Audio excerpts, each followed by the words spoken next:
BA पाठ प्रथम राजनीति विज्ञान के अंतर्गत भारतीय राजनीतिक विचारकों में हम गोपाल कृष्ण गोखले के बारे में अध्ययन कर रहे हैं।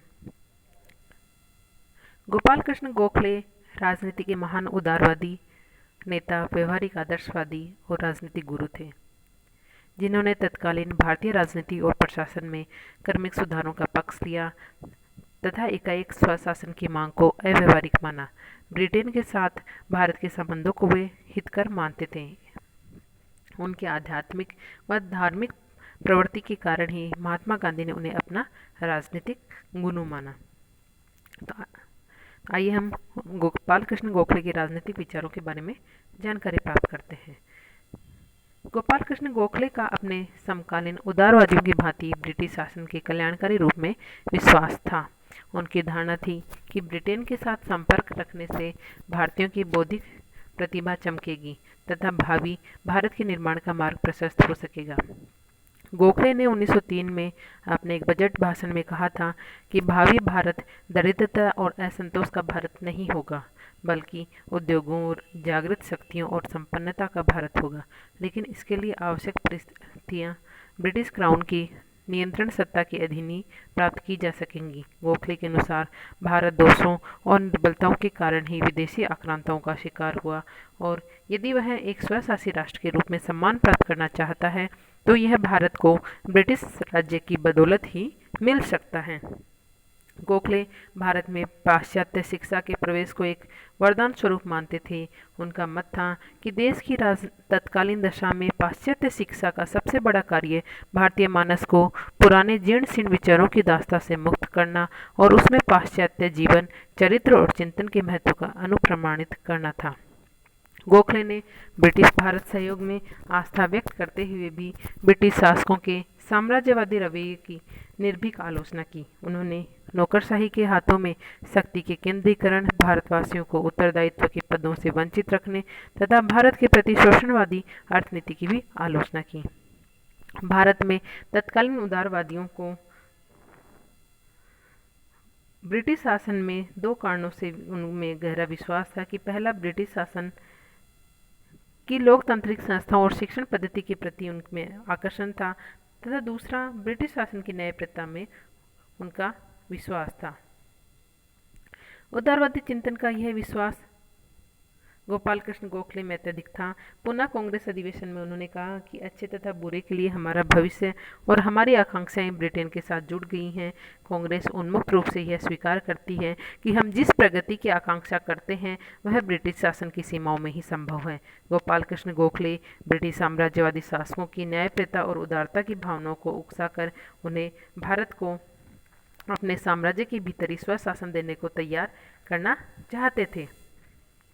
वे कहा करते थे कि इस मनोवैज्ञानिक विधि से कार्य करके ही ऐसी परिस्थितियां उत्पन्न की जा सकती हैं कि अंग्रेज तथा भारतवासी दोनों अपने हितों को समरूप समझने लगे। गोखले की मान्यता थी कि जब ब्रिटिश सरकार भारतीयों के साथ हर क्षेत्र में समानता का व्यवहार करने लगेगी तभी वह यथार्थ रूप में भारतीयों के हृदय में स्थान पा सकेगी। वे प्रजातांत्रिक आधारों पर निर्मित साम्राज्यवाद को निम्न कोटि का साम्राज्यवाद मानते थे। उन्हें ब्रिटिश सरकार से भारतीयों के प्रति समानता की अपेक्षा थी। गोखले ने राष्ट्रीय एकता का संदेश भी दिया। उन्होंने हिंदू मुस्लिम एकता को भारत राष्ट्र के लिए हितकर माना।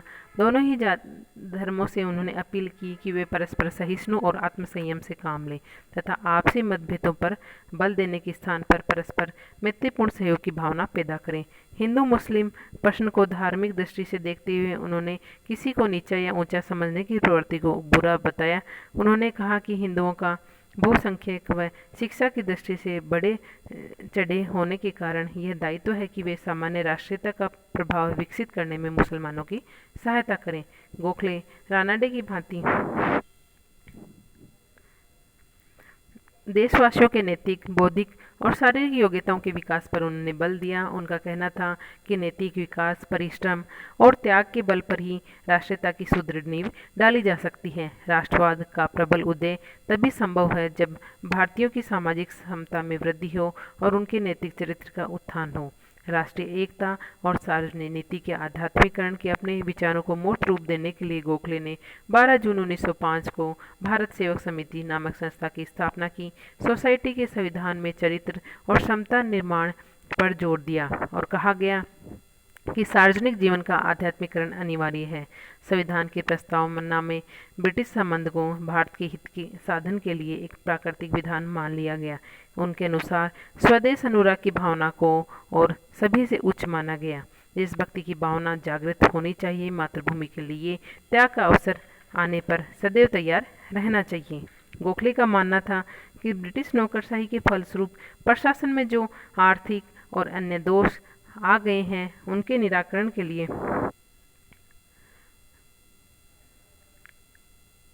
स्वशासन द्वारा ही हो सकता है।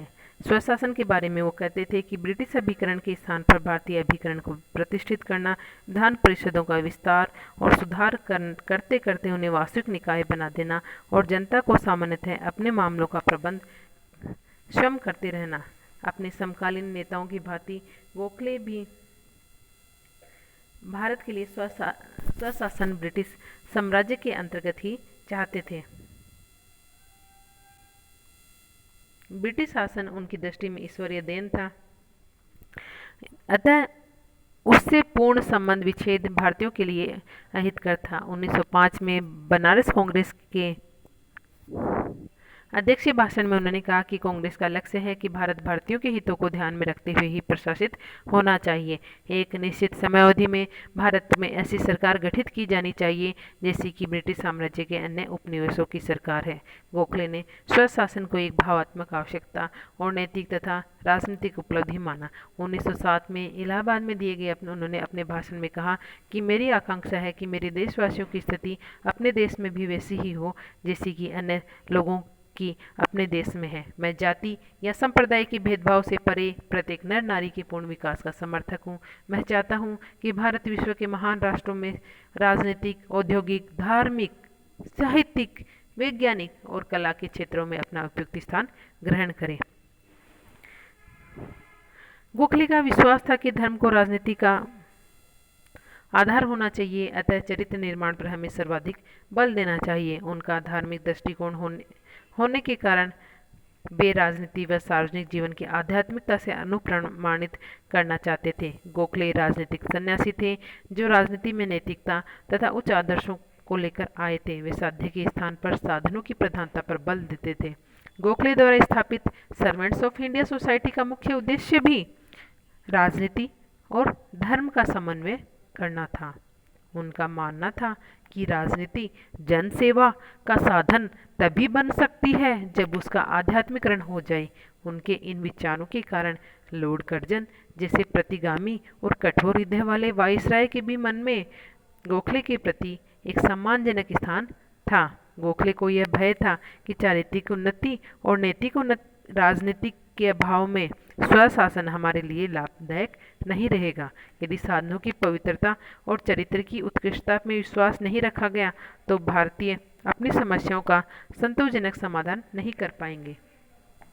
गोखले ने चेतावनी दी कि स्वतंत्रता प्राप्त करने से पूर्व एक राष्ट्र को उसका पात्र होना चाहिए।